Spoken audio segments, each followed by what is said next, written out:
ada yang tanya sama saya, presiden berikutnya setelah Pak Prabowo siapa, kan gitu. Wah, sudah ditanyain Pak ya. Saya beritahu calonnya, Jonas. Siapa Pak? Calonnya adalah yang ditunjuk dan didukung Pak Prabowo, baru jadi. Ayo pasti. Jelas kok, Jonas? Jelas. Nggak usah banyak-banyak, Jonas. Pak Prabowo mendukung seseorang jual mie ayam pun, mie ayamnya langsung berubah nasib, Jonas. Kenapa? Jadi kalau Pak Daud didukung juga gitu ya? Bisa ya? Kenapa berubah nasib? Seorang presiden kalau mendukung seseorang pasti sudah dipelajari dulu, Jonas. Jelas, Jonas? Jelas. Asal usulnya, terusan kelebihannya, pengetahuannya, kualitasnya minimal di atas rata-rata. Ya. Jadi kalau presiden mendukung, itu pasti ada kelebihan, tidak asal. Misalnya Pak Prabowo mendukung orang kecil aja, Jonas. Jadi, Jonas. Kenapa Pak Prabowo mendukung itu jadi? Karena dia presiden, pasti punya banyak pertimbangan tentang kelebihan, keistimewaan, kualitas, dan kemampuan orang tersebut. Karena di presiden itu ada one team press, Dewan Pertimbangan Presiden, Pertimbangan Agung, kan semuanya akan dipertimbangkan semua, Jonas. Tidak asal. Jadi begitu presiden itu mendukung, pasti punya keistimewaan, punya kelebihan, punya kemampuan, dan punya pengetahuan yang jarang dimiliki pada umumnya. Ya.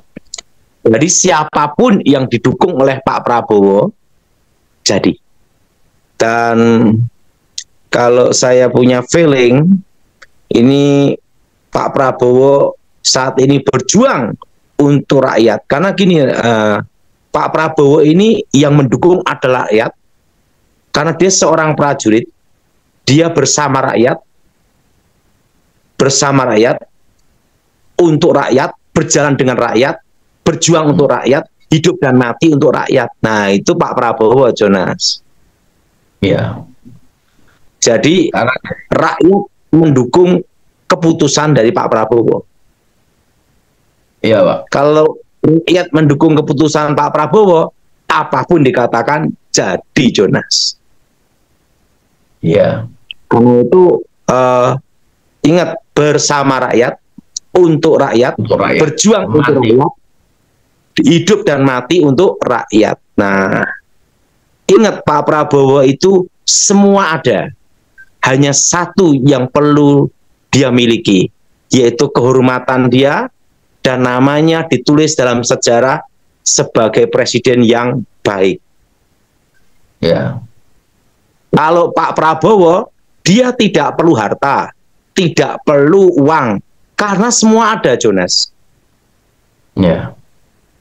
Dia hanya satu, memperbaiki nama. Kedua, kehormatan, tertulis dalam sejarah sebagai presiden yang baik, yang membuat rakyat Indonesia aman sejahtera, loh jinawi, gitu, Jonas. Gemah rimpah, loh jinawi, toto aman, toto semuanya dengan baik. Yang diinginkan kan Pak Prabowo hanya apa?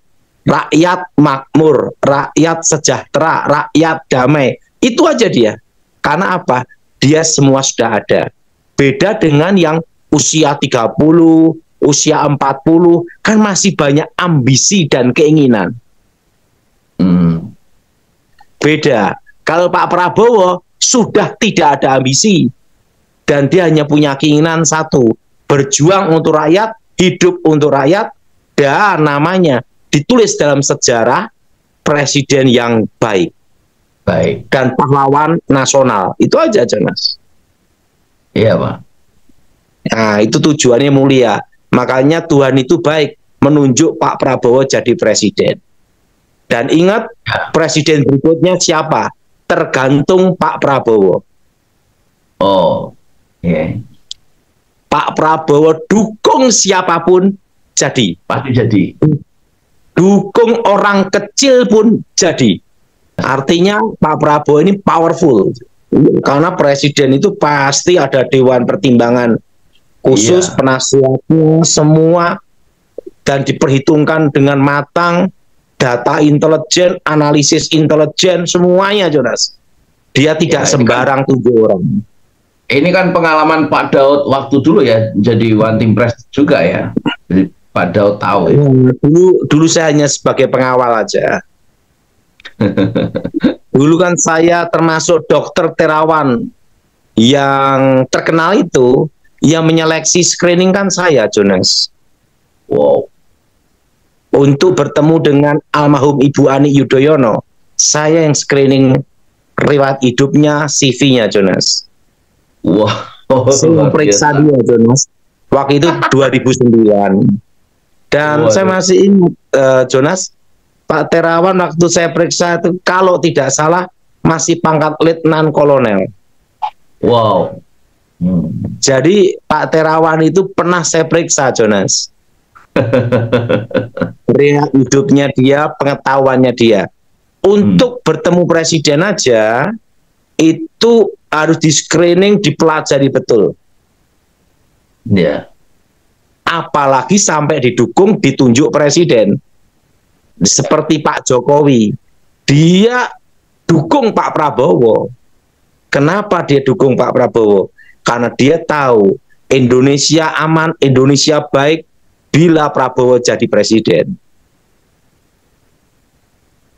Itu sudah melewati banyak pertimbangan, Jonas.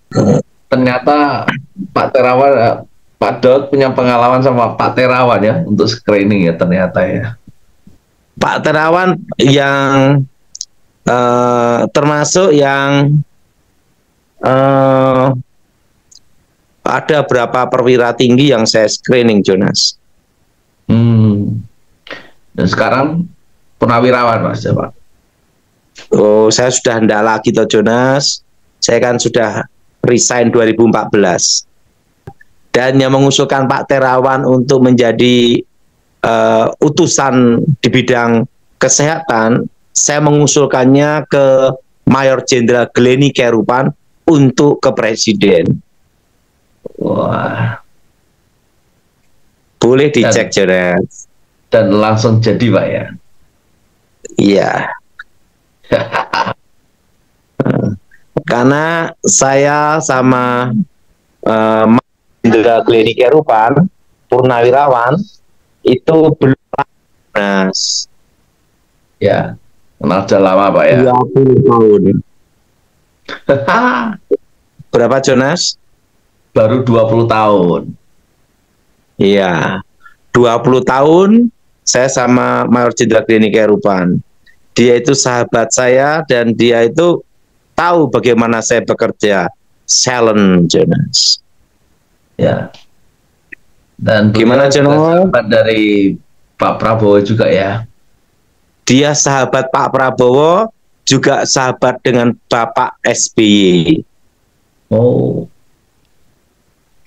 Makanya pada waktu menghubungkan Partai Demokrat dengan Gerindra untuk koalisi Demokrat dengan Pak Prabowo, saya yang maju sama Gleni Kerupan. Karena kami berdua kan memang tim negosiasi sejak tahun 2004. Dan itu terjadi dalam waktu yang sangat singkat. Tidak sampai seminggu ya, kira-kira 3 hari aja. Seminggu itu penjajahan, 1 minggu itu penjajahan, 3 hari sudah mulai ada rencana agreement, tepat kira-kira 1 minggu langsung selesai. Jadi 1 minggu penjajahan, mengasih pertimbangan, 3 hari langsung mendekat, merapat, setelah itu langsung perjanjian untuk koalisi, selesai udah. Saya kerja selalu cepat, Jonas. Iya, 3 hari itu nggak main-main, Pak. Kilat itu, Pak. Express. 1 minggu, jadi 1 minggu namanya apa, Jonas? penjajakan. Ya kan. Namanya tes water, cek ombak. Tes water, cek ombak. Mm-mm. Nah, setelah itu baru ngasih masukan 3 hari mulai merapat, tepat 1 minggu selesai.